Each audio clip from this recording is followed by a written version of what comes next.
Awesome. Hey, Jen, what's going on? How are you? I'm good. How you doing, Mike? Good. It's a little different this week. We're missing a couple people. So we are missing Mel, who's currently really busy, and Dylan, who's also very busy. They weren't able to make today's call, but we still want to have a call because it's super, super important.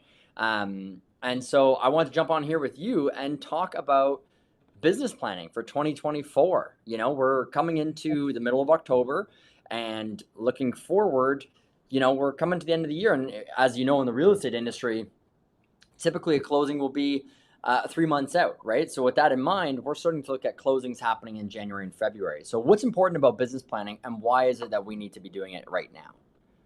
Yeah, it's such a good question. I think the thing with business planning is it gives you a clear visual of what you need to make happen in order to get your goals and hit your targets, right? So we talk a lot about, setting your goal and having a vision and knowing what you want to get out of your year, your month, or whatever that looks like, even your day, in our case, on our morning calls.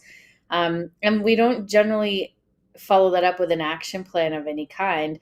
A lot of people don't. We do. We coach to it. We teach people how to do it. But if you don't have the kind of steps that are required in order to hit the goal, you don't really have a plan. You just have a goal, which is kind of meaningless if you don't know how to hit it, right? If you don't know how to get there, if you don't Mm-hmm. have a model or a mentor example of someone who's like, hey, they did what I did. How did they do it, right? The business Mm-hmm. plan kind of lets you take the information from your goal and break it down backwards and base it on average market stats. So what I mean by that is, let's say, Mike, we do this every year. What's your goal for the next year, and you give a number that you want to hit. Well, now we're going to look at, okay, well, what are average conversion rates in our area? What are your numbers personally, because you track your business every year? So what's your conversion rate on your team? How many appointments do you need to go on in order to get a listing? How many listings you need to take in order to sell a home? And same with the buyer side, so that you can sit down and go, okay, like this year I need to get 30 listing appointments and 20 buyer clients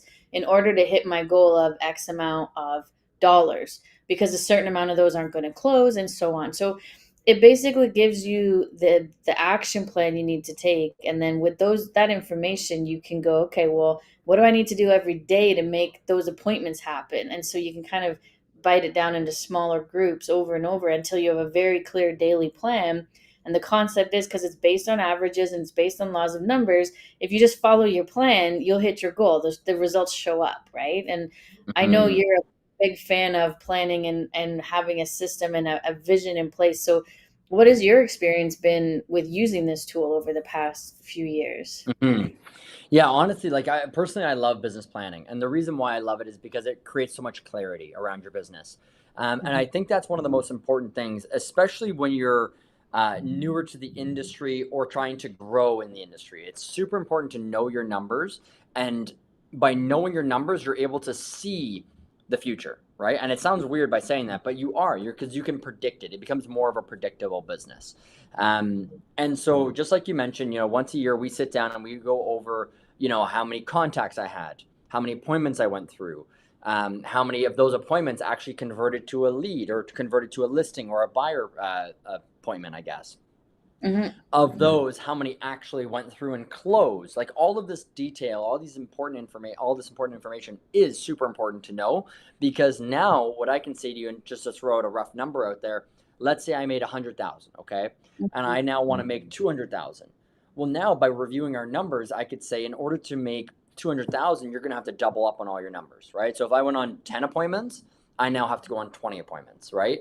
And Right. if I know that it takes me 500 contacts to get one appointment, I now Right. know I need to double up everything. So instead of getting 5,000 contacts, whatever for my 10 appointments, I now need 10,000 contacts, right? Yep. And that Yep. allows me to expand.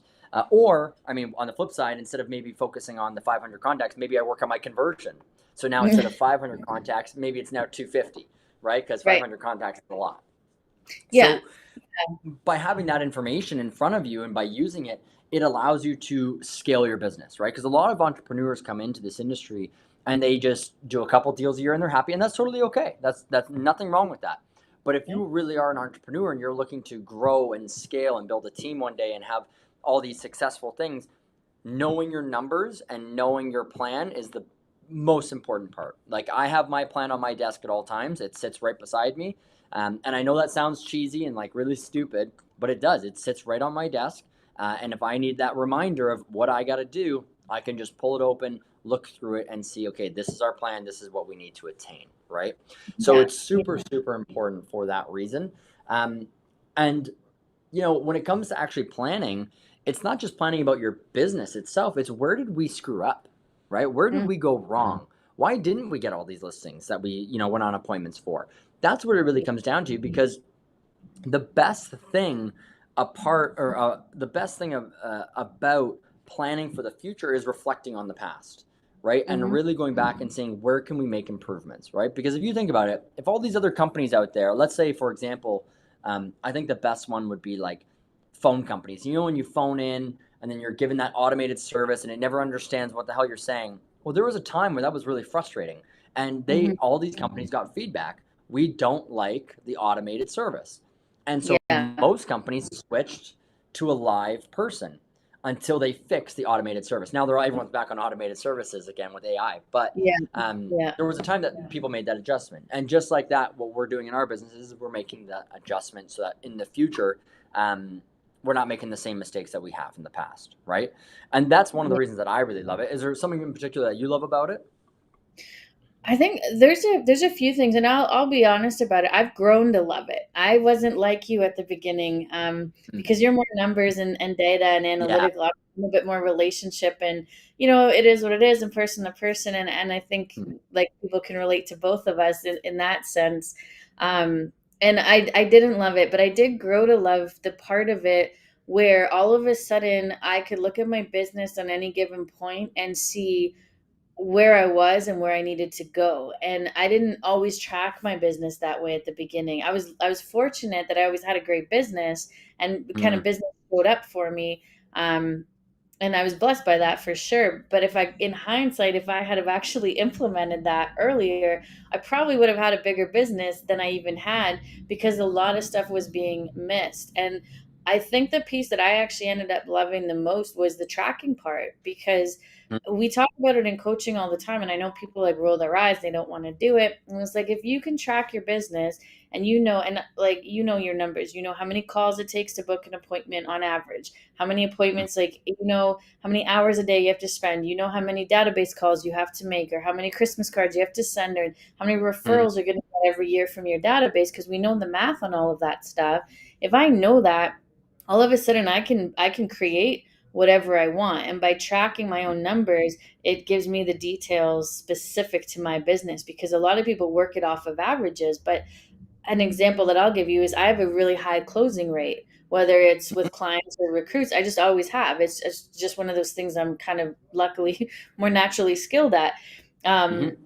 and so for me, I know if I get in front of X amount of people, I'm going to close like a good percentage of them, right? Whether it's 60 or 70%. And so I have to work, and I guess there's a part of me that always has disliked this. I know once they're in front of me, I kind of have to work a little less hard.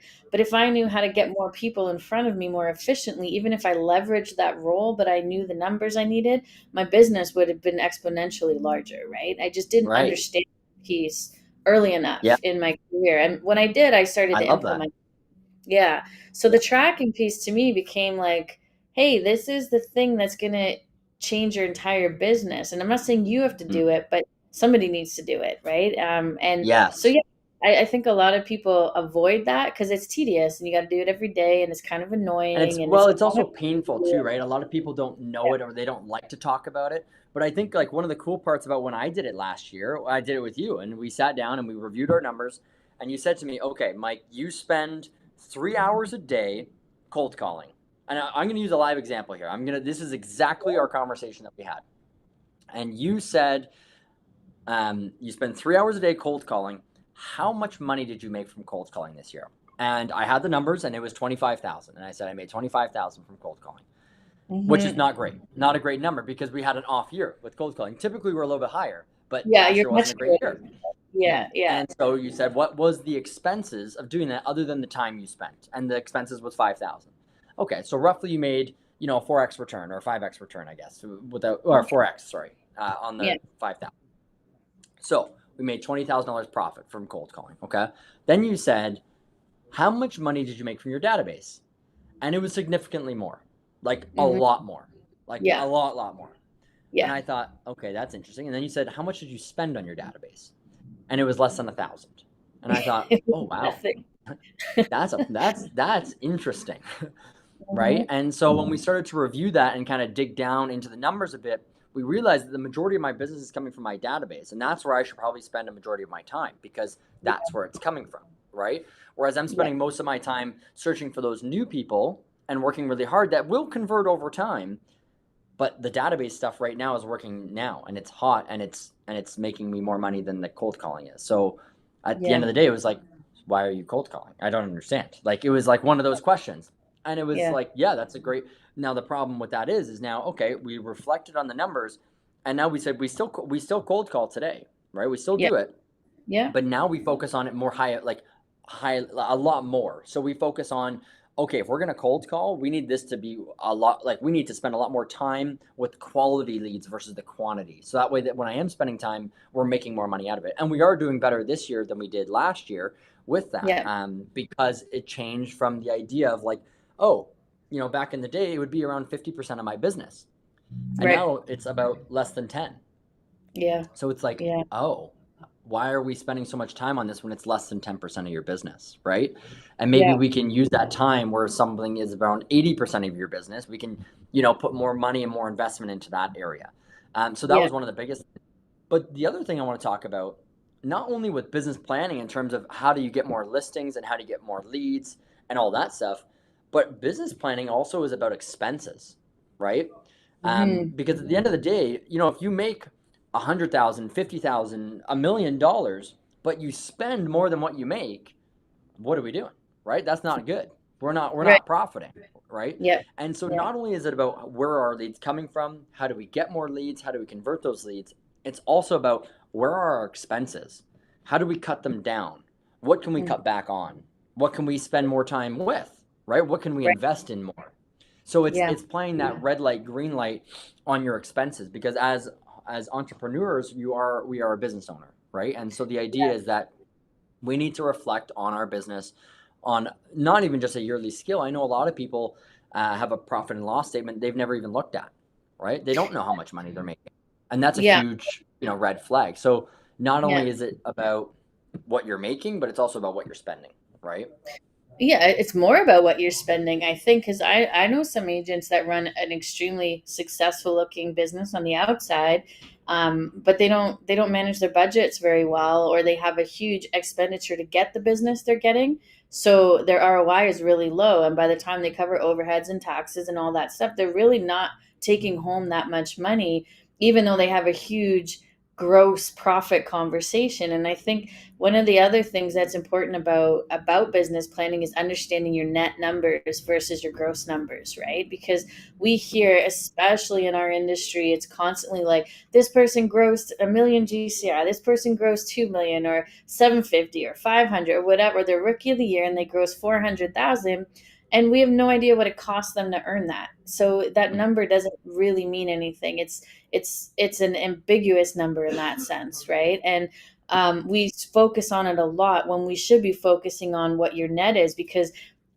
we by knowing our business planning, by understanding our numbers, by understanding our net and our cost margins and our budget, like you're saying, we can sit there and go, okay, well, I don't need to make 700,000 to take home five. I can make six and take home five, or whatever that ratio might Yep. be, because I don't need to spend X and X, because Mike, for example, I'll use you, all of my deals are coming from my database. If I take some of the money I've been investing in here, or some of the time, because sometimes Mhm. you still need the active lead gen model. So don't just, Mm. don't get us wrong on that. Even if you've got a killer referral database, you still need to be adding new names to that database constantly. So you can't walk away from the active lead gen, but you could change it like you did, right? And go, okay, well, I'm going to put my money a little bit more into my database. I am going to invest more money. I'm going to do more events. I'm going to make sure I'm hitting my touches every year, my calls, Mhm. my connections, increase my social media engagement with my friends, my sphere, my database. And all of a sudden, my referrals are picking up and I'm getting more business from it. because Mm-hmm. now I've strategically put my time into the right location, and that's going to allocate me more return for less money. So now Mm-hmm. my net margins are getting bigger, my profit margins are getting bigger, which means I don't have to work quite as hard as maybe I thought I did. I can make the math make sense for me knowing that information. And if we don't have these conversations, you're just guessing, right? You're just like, well, I'm going to show up and I'm going to hope this works every day for the rest of the time that I'm in this career, which is exhausting. And I think a big reason a lot of people eventually get out of the industry, because most people, when they come into real estate, you and I came in as a first career choice, which was the exception to the rule, both when Mm-hmm. you did it and I did it, actually, and when Dylan did it. Most people, it's a second career. Sometimes it's a third career. They're not necessarily Right. trained in business.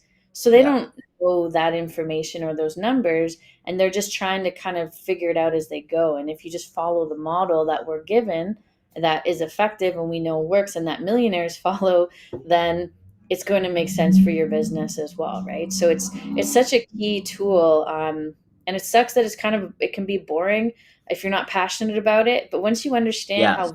valuable it is, all of a Yeah. sudden it's the biggest piece of your business, right? So Yeah. and I know it's led us to conversations even about leverage. When's the right time in your budget to hire somebody versus not hire somebody? When are you ready? What does that need to look like? What are those numbers for you, right? And you've been able Mm-hmm. to get clarity around that decision, so you're not making it at the wrong time and impacting your business growth, right? Which is a huge piece as well. So, Yeah. yeah, I think No, I business. totally agree. Sorry. Yeah. Keep. No, that's okay. I was just going to say, I think business planning is one of those things that the name needs to be reinvented so that it sounds like, way more cool than just business planning. Like it Yeah. needs to be like 10x your business or something. Just steal Grant Yeah. Cardone's completely. But Yeah, yeah. I love that. And the way that I think of business planning is so simple. And I think of it like um I like to think of it as if I'm someone going on an airplane. Okay? And I get on that plane and I see the captain come on board and I know that he has a whole bunch of checklists. He's got his numbers he's got to take a look at. He has his plan mapped out. He knows how much gas is going in it. He knows what he's doing, right? And he's taking that plane out and we're going off and we're flying because I'm a nervous flyer, right? So I'm really scared. And he gives Yeah. you a warning. Yeah, around an hour and a half in, we're going to hit some turbulence. Don't freak out. Everything's going to be fine. An hour and a half in, boom, we hit turbulence. And it's like, wow, this guy knows everything. Now Yeah. flip that and get on a plane with a captain that comes on and goes, "Where are we going? How much fuel do we have? What do we got to Yeah. do?" I'm off. I'm out of that plane. There's no Okay. chance in hell I I'm hope getting you on can that make plane. it. That's Yeah, what you I want. hope we can make it. So they Yeah. have a plan, right? And they know what they're doing. So just like flying a plane, they have a plan in place of what to do, right? And we are the captains of our business. So we are the pilots, we are the captains, whatever it is that we're doing, we're the ones that are in charge. And if we don't know what we're doing, then you're that pilot or captain that's blindfolded and has no idea what they're doing, flying into the abyss, right? And you don't know where you're going to land. Yeah. So it's important Yeah. as captain that you have a plan in place. You know what you're doing, you know your costs associated with it, and you know how to get to the destination that you're trying to go to, right? Yeah. And that's obviously such a bigger conversation to have, but business planning is one of the best starts to that plan because at the end Yeah. of the year, if you're looking at the bank and you say, I didn't make all the money I want to make this year. Well, then we can look back on your numbers and we can use that to your advantage to make sure that you have that for the next year, right? Yeah. Or if you're looking at the bank and you say, I don't have as much money as I thought I did this year, then we can go back and look at your expenses and say, this is where you spent. What can we cut? I know, Yeah. like, I mean, I know Dylan and I always make fun of him for it. But he's the king of subscriptions, right? He has every time I've looked at a program and I send it to him, I go, "This is really cool. Have you tried this?" He goes, "Oh yeah, I've been paying for it for months." And I'm like, "Do you use it?" "No, I don't." And I'm like, Why do you pay for it then?" And he's like, "I just haven't got around to doing it." Right? But and at least he acknowledges that he does that, right? But there are people out there that have no idea that they do that, and I was guilty of it. I was paying for Adobe Photoshop and Adobe Premiere Rush I paid for it for a year. I used it 3 times. It cost me $700 for the year. I used it 3 times, Oh right? my There's God. so many free programs out there that I could take advantage of. And I realized it last Christmas when we were in a shifting market. I said, all right, where am I cutting my expenses? And I went back and I said, haven't used this in over a year. See you later. You're out, right? You're Yeah. done. Yeah. Cut that. We do. Yeah, it was only $700, but it Yeah. still adds up. It's $700 though, right? And at the end of the Yep. day, that $700 is either you hit your goal or you didn't. Sometimes it does come that close, and you've got to understand where your money is going and what you're getting for it. And one of the things I think you referenced it a little bit earlier, and it's so important to kind of understand is that concept of red light, green light, right? Like Yeah. if you know your numbers well enough to know red light means your cash flow is not where you need it to be, you don't have the profit margins you're looking for, or you don't have profit margins in some cases, period. At the beginning, Hmm. when you start to do this analysis, it's way more common than we would like to think it is in our Hmm. industry. Then you red light everything. You are not, you're going in, you're cutting. What can I get rid of? What am I spending on that I don't need to spend on? Where am I using time inefficiently? You got to look at all of those pieces. And then green light is like, okay, I got that system up and running. I'm starting to get some momentum. I've got some deals coming in. I'm back up on top. I'm back in the red or black or whatever that looks like. I always get Yeah. those two backwards. Yeah. And The black. Yeah. the black, thank you. Yeah. And then you go, okay, I can take $1,000 and go invest in, marketing or a subscription that I really need to help my business run more efficiently. When you start to think like a business owner and you understand your business model, your business completely shifts, because now you're not making decisions based on like, oh, that'd be handy, or that sounds Hmm. cool, or like, yeah, I think I could use that, which is kind of the Yeah. language we use on a day-to-day basis, right? I'm guilty of it even on Instagram, right? Like you're scrolling and Yeah. all of a sudden you're like, ooh, like that's a cool looking spatula. I don't know, whatever, right? And Yeah. all of a sudden you're like Exactly. 3 pages deep on their sales page and you're spending $300. You're like, what just happened? Because I Hmm. didn't have my brain trained to go, okay, is this something I actually need? Or is this Hmm. part of my business plan or my life plan or my goals? Or is it just something that I kind of Exactly. like the idea of, right? Yeah. Greenlight has to work the same way. Like, yes, this is going to enhance my business plan, right? That's when we I love spend. it. Or this is Yeah. going to get me leverage, which means I'm going to get time back, which means I can do more lead gen, which means I'm going to make more money. So Yeah. that's the other thought process. And all of Yeah. these pieces I kind love of need, that. yeah, and all the pieces need to come together.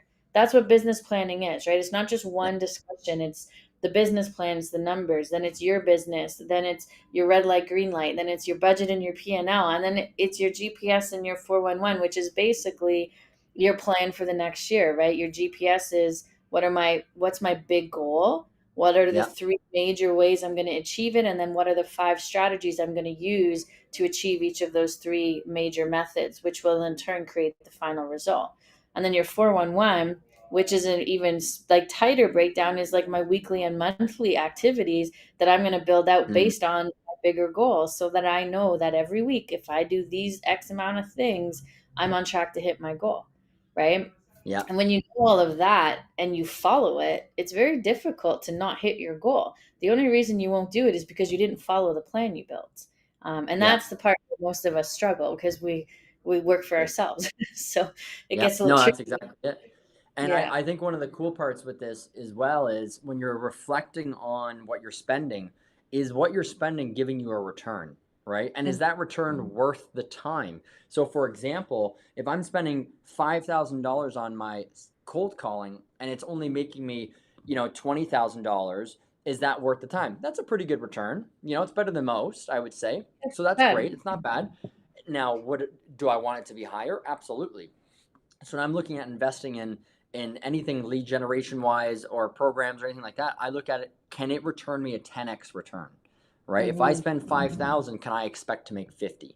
Right? Right. And you got to have that number in your head of what that looks like for you and your business. So if I'm going door knocking and door knocking is going to cost me $1,000 a year to door knock, is it going to make me 10,000 a year? Right? Right. And if the Yeah. answer is yes, it's probably worth keeping. If the Yeah. answer is no, you might have to change up something, right? Yeah. And as I'm Yeah. saying this, I'm thinking, shit, I got to change up everything now. But that's besides the point. That's that time for us to sit down and look at your numbers, Mike. Yeah, exactly. Yeah, every Awesome. year. So, the Yeah. importance of business planning, always, always do it. Don't just do it at the end of the year, like in October when people mainly do it, but also do it throughout the year on a monthly basis. Review your profit and loss, make sure you're keeping track of your numbers, and make sure you know where you're going. And I think that's the final message that we'll send it off with. Jen, any final touches you want to add on there? No, I think the one thing I will add, you said it earlier, like it's kind of weird, like you keep your business plan beside you at your desk. And Mhm. I think I love that. I know we kind of teased you about it. Zach and I were joking last week because it's in your drawer and it's like right there and anybody can look at it. But the Yeah. reality of that is it's there because you utilize it and you know that even if it's just a visual trigger, every time you see it physically, it reminds you that you Mm. have it. It reminds you of what your plan is and it reminds you of how to stay on track or what those things are you need to do to stay in that space. So it also keeps you in better alignment just by having it around you. So don't just do all of this and then put it in a binder, put it on your shelf and not look at it until next October and then go, oh man, I kind of missed the mark. Okay, let's start over. Right. You've got to utilize it. It's your business plan. It's literally your plan for your business. So use it every Yeah. day, right? I Yeah. love that you And do I that. actually So got that from Gary Keller, the owner of Keller Williams. I snuck that idea from him, and it was a little bit different, but his was his net worth. He keeps on him at all times a copy of his net worth. And I was mm, like, oh, that's so stupid. Like, you're a billionaire. Who cares about that? But then when I thought about it, and he kind of expanded upon it a little bit, I was like, that is genius. And the reason why mhm, he keeps his net worth on him, around him at all times is because what you focus on expands. So if you're mhm, focusing on your net worth, it's going to expand, right? right. And so he Yep. does that so he always knows what's going on. Number one, he knows where he's at and he knows that his goal is to increase his net worth or whatever his goal might be, financial goal. He knows what it is, but by focusing on it, it is expanding in his life, right? And it Yeah. is opportunities are presenting themselves to help him grow his net worth because of the fact that he's focusing on it. Just like when Yeah. we're driving in a car or we get a new car, the only car we see on the road is the car that we are now in, For right? sure. Yeah. Um, and I loved it. And I was like, that is so brilliant. It's so important to have that at all times. Have your plan with you at all times. And a part of the plan that I have, my business plan, is my net worth. That it is a part of that. It's one of the Yeah. pages because it's something that I like to focus on. Yeah. And it's important to grow with that, right? So I thought And that was really, really cool. yeah, you need to have discussions around it and be aware of it. And it's one of those things too, right? Like when someone tries to get you to buy something or get a subscription or any of that other stuff, and you go, "Hey, that sounds like a good idea. Wait, let me check my business plan. Oh, wait, no, that's not in here. Okay, Nope, I'm I can't gonna do it. right. Yeah, Oh, I can't do it. It's not in my business plan." So it stops you as well sometimes from making those wrong choices or getting distracted and keeps you in that space. And I love the net worth part as well because that's so hugely important. And it's a discussion for another day, but knowing where you're of at course. and where your goal is, of course, is important. But understanding how your decisions affect it, that's the key piece to getting where you want to go faster, right? Understanding that Yeah, component. So, yeah. absolutely. Awesome. Well, thank you guys for tuning into the weekly roundup. Sorry, Dylan and Mel couldn't be here this week, so hopefully it was still just as impactful. And we will see you guys. You can find us on any podcast that wherever you look for it. I know Dylan has a great speech he always throws in, and So we're we're on good at this. Apple, we're on Spotify, we're everywhere where podcasts are. Yeah. Feel free to join us next week. We'll be back in action, and we'll see you guys next time. Take care. Bye, guys.